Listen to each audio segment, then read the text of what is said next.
the green building question.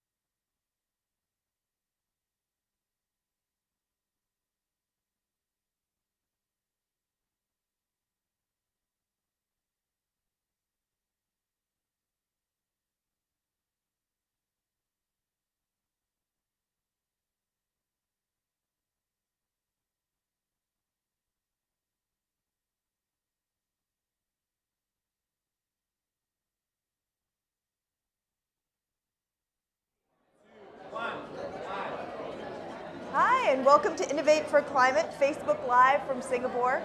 We're streaming live from our digital media zone, and Innovate for Climate is where global leaders come to talk about how you can accelerate climate finance globally. So you can follow the conversation at hashtag Innovate for Climate. That's Innovate and then the number 4, climate, all one word. And this will also be downloaded on the IFC Climate Biz podcast, which you can download off of your iPhone or off of your Android. I'm Shar Friedman, Senior Strategy Officer at IFC, the International Finance Corporation, and I am very happy to be here with Esther An, who is the Chief Sustainability Officer at City Development Limited, CDL, and Rana Karadsheh-Haddad, who is the Regional Director for Manufacturing, Agribusiness, and Services at International Finance Corporation. So welcome. Thank you. Hey. Thank you. So we're going to talk a little bit first about the market for green buildings, and we can move a little bit more into the market elsewhere. But Esther, so you, City Development Limited is a buildings developer, and you were really on the forefront of thinking about sustainability. I mean, not just in your company, but in general. And you were thinking about this before anybody else really was. So can you just talk a little bit about what that was like and about your journey along this and how long it's come, what that took? Well, great. Thank you for having me. And we started our journey, we adopted the ethos of conserving as we construct since 1995. So at that time, building sectors was actually deemed kind of destroying first before we construct.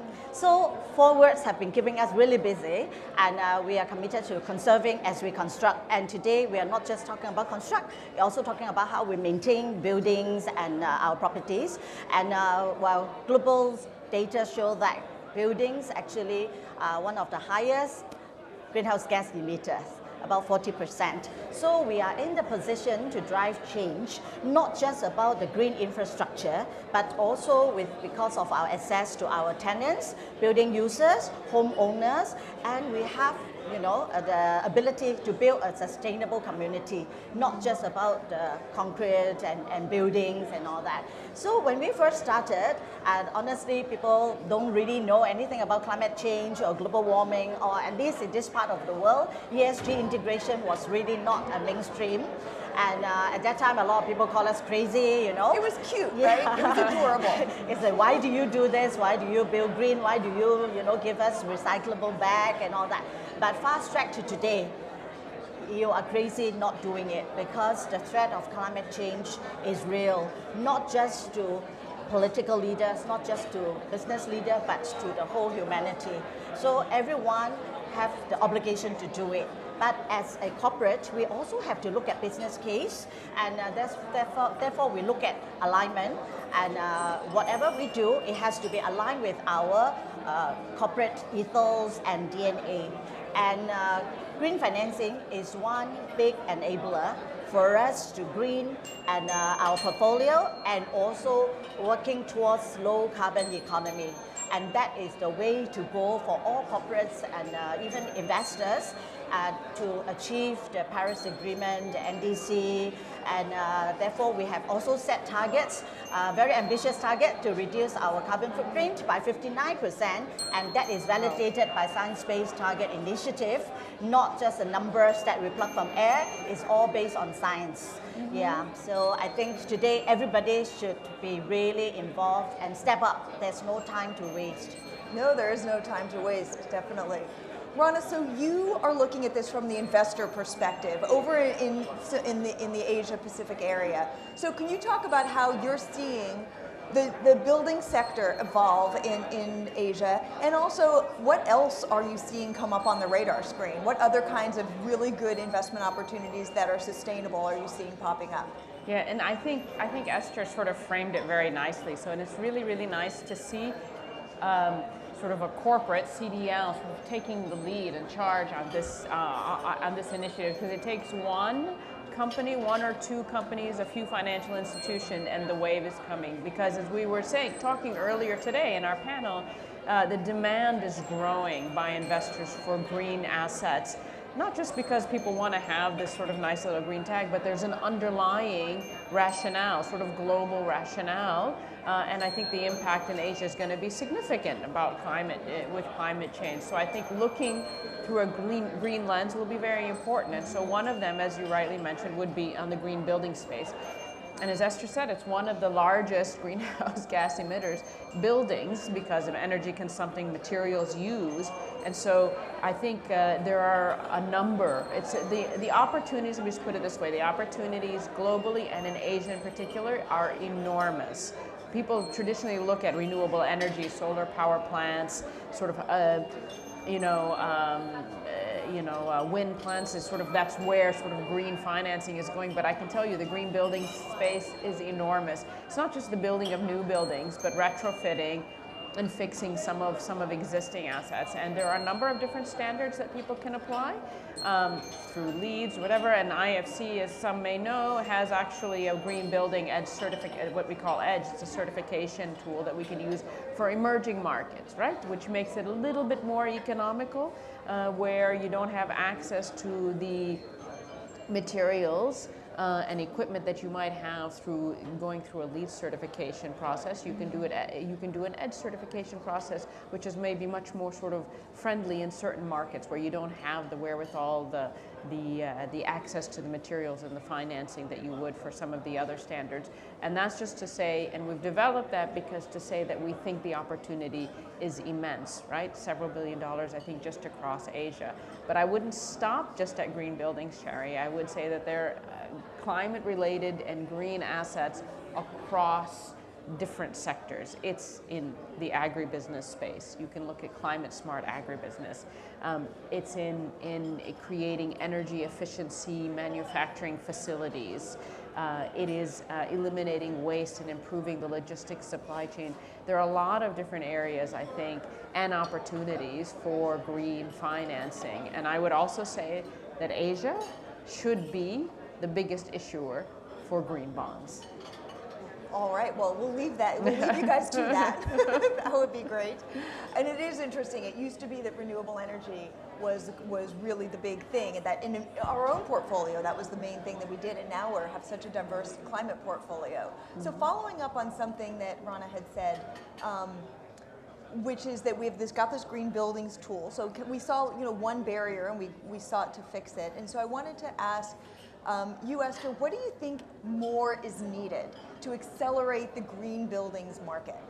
Okay, I think World Green Building Council has set the ideal to all building in the world should be net zero by 2030, new building, and including old buildings should be all net zero by 2050. This is really a tall order, but it is aligned with the Paris Agreement because energy accounts for almost 40 to 50% of the OPEX of a building. Mm-hmm. So I would say that green building and energy efficiency goes hand in hand.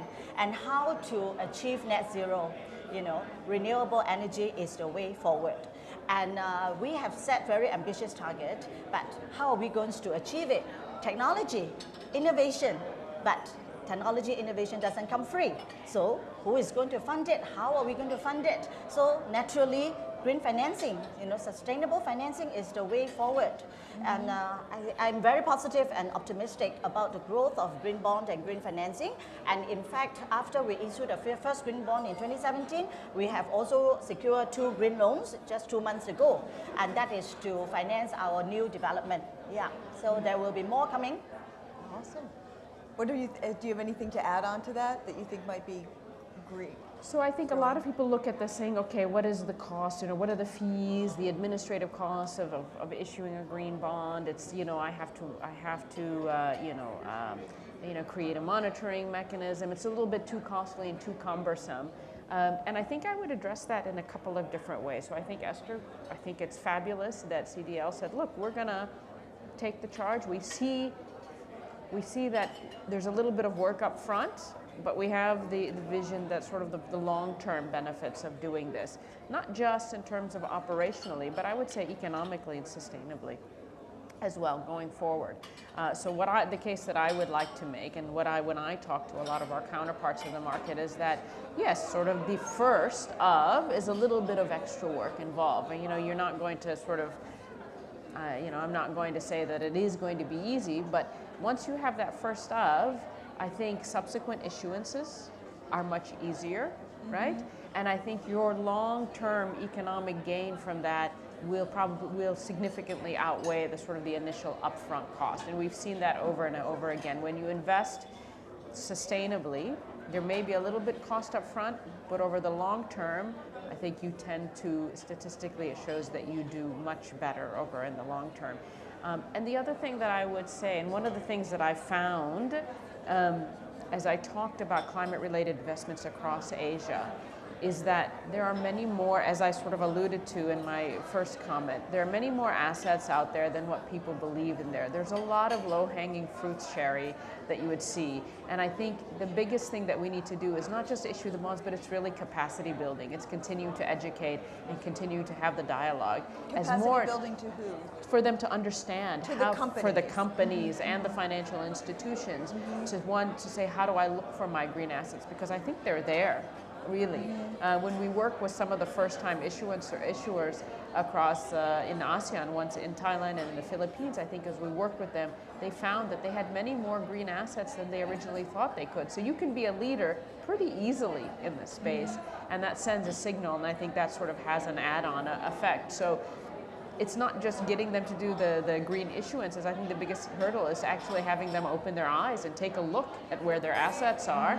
And once you find that those assets are there and easy to identify, then you can replicate it much more easily. So I think there's a lot more that we need to do to help in terms of awareness and capacity building in the market. So this is looking beyond.